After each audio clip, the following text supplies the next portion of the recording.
அலைக்கும் வரஹ்மத்துல்லாஹி வபரகாத்துஹு. பகிர்ந்து சாப்பிடுதல். அனஸ் இப்னு மாலிக் ரதியல்லாஹு அன்ஹு அவர்கள் அறிவித்தார்கள், அபூ தல்ஹா ரதியல்லாஹு அன்ஹு தம்முடைய மனைவி உம்மு சுலைம் ரதியல்லாஹு அன்ஹா அவர்களிடம், நான் அல்லாஹுடைய தூதர் ஸல்லல்லாஹு அலைஹி வஸல்லம் அவர்களின் குரலை பலவீனமானதாக கேட்டேன். அதில் நான் அவர்களுக்கு இருக்கக்கூடிய பசியை புரிந்து கொண்டேன். உன்னிடம் உணவு ஏதாவது இருக்கிறதா என்று கேட்டார்கள். அதற்கு உம்மு சுலைம் ரதியல்லாஹு அன்ஹா அவர்கள், ஆம் இருக்கிறது என்று கூறிவிட்டு வார்கோதுமை ரொட்டி துண்டுகள் சிலவற்றை எடுத்தார்கள். பிறகு என்னை அல்லாஹுடைய தூதர் ஸல்லல்லாஹு அலைஹி வஸல்லம் அவர்களிடம் அனுப்பினார்கள். நான் அதை கொண்டு சென்றேன். அல்லாஹுடைய தூதர் ஸல்லல்லாஹு அலைஹி வஸல்லம் அவர்களை பள்ளிவாசலில் கண்டேன். அவர்களுடன் மக்கள் இருந்தனர்.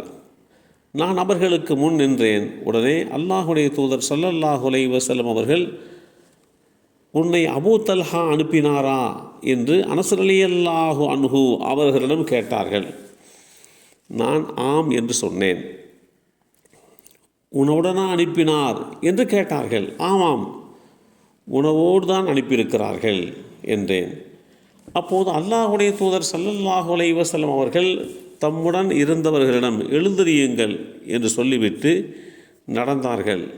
நான் அவர்களுக்கு முன்னால் நடந்தேன். இறுதியில் அபூ தல்ஹா ரதியல்லாஹு அன்ஹு அவர்களிடம் வந்து, அல்லாஹுடைய தூதர் ஸல்லல்லாஹு அலைஹி வஸல்லம் அவர்கள் தம் தோழருடன் வந்து கொண்டிருக்கக்கூடிய விபரத்தை அனஸ் இப்னு மாலிக் ஆகிய நான் எடுத்து சொன்னேன்.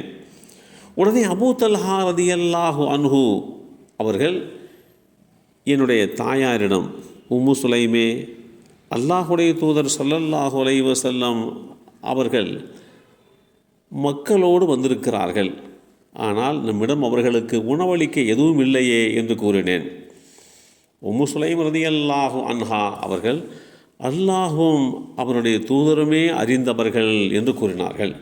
உடனே அபூ தல்ஹா தாமே அல்லாஹுடைய தூதர் ஸல்லல்லாஹு அலைஹி வஸல்லம் அவர்களை முன் சென்று வரவேற்பதற்காக நடந்து சென்று அல்லாஹுடைய தூதர் ஸல்லல்லாஹு அலைஹி வஸல்லம் அவர்களை சந்தித்தார்கள்.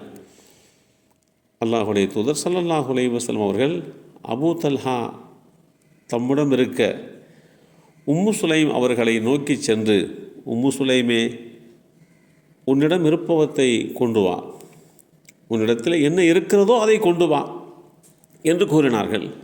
உடனே உம்மு சுலைம் ரதியல்லாஹு அன்ஹா அவர்கள் அந்த ரொட்டியை கொண்டு வந்தார்கள். அல்லாஹுடைய தூதர் ஸல்லல்லாஹு அலைஹி வஸல்லம் அவர்கள் அதை துண்டு துண்டாக பீக்கும்படி உத்தரவிட அவ்வாறே அது பீக்கப்பட்டது.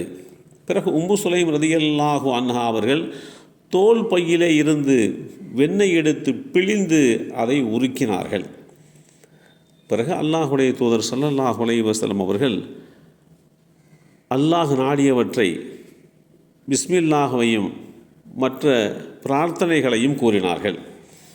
பிறகு 10 பேருக்கு உள்ளே வருவதற்கு அனுமதி கொடுங்கள் என்று அபூ தல்ஹா அவர்களிடம் கூறினார்கள். அவ்வாறே அவர்கள் 10 பேராக அனுமதித்தார்கள். பிறகு வயிறு நிரம்பும் வரை உன்றுவிட்டு சாப்பிட்டு விட்டு வெளியேறினார்கள்.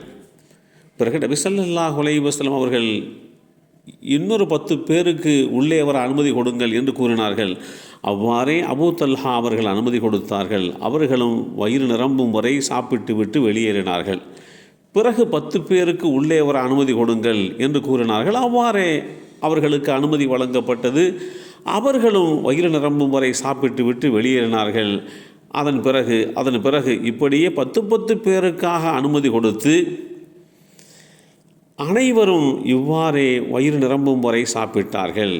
அப்படி உண்ட மக்கள், சாப்பிட்ட மக்கள் 70 அல்லது 80 பேர் இருந்தார்கள் என்ற இந்த செய்தி ஸஹீஹுல் புகாரியிலே 3578 என்ற எண்ணிலே பதிவு செய்யப்பட்டிருக்கிறது. பகிர்ந்து சாப்பிடுதல் என்பது அபிவிருத்தியை உண்டாக்கக்கூடியது என்று அல்லாஹுடைய தூதர் ஸல்லல்லாஹு அலைஹி வஸல்லம் அவர்கள் நமக்கு வழிகாட்டி தந்திருக்கிறார்கள். ஒருவருக்கு உண்டான உணவை இருவர் சாப்பிடலாம், இருவருக்கு உண்டான உணவை 4 நபர்கள் சாப்பிடலாம். இந்த வேளையிலே இருக்கின்ற அந்த ரொட்டியை அல்லாஹுடைய தூதர் ஸல்லல்லாஹு அலைஹி வஸல்லம் அவர்கள் அபிவிருத்திக்காக வேண்டி பிரார்த்தனை செய்து அது தன் தோழர்கள் 10 பேராக சாப்பிடுவதற்கு உண்டான ஒரு சூழ்நிலையை உருவாக்கி கொடுத்தது. பகிர்ந்து உண்ணுதல் என்பது நம்மிடம் இருக்கக்கூடிய உணவை பசித்தவர்களுக்கு பங்கிட்டு கொடுத்து தானும் உண்டு பல ஜீவன்களை உயிர்களை காப்பதாகும். இது அறங்களிலே தலையான அறம் என்று குறள் தெளிவுபடுத்தி காட்டுகிறது. வறுமையிலும் வசதியிலும் உணவை பகிர்ந்து கொள்வது, பிற உயிர்களை பேணி பாதுகாத்து பசிப்பிணியால் வாடுபவர்களுக்கு இன்னலை போக்குவது, இது மனிதநேயத்தினுடைய உயர்ந்த செயல் என்பதையும் இன்றைக்கு நாம் அறிந்திருக்கிறோம்.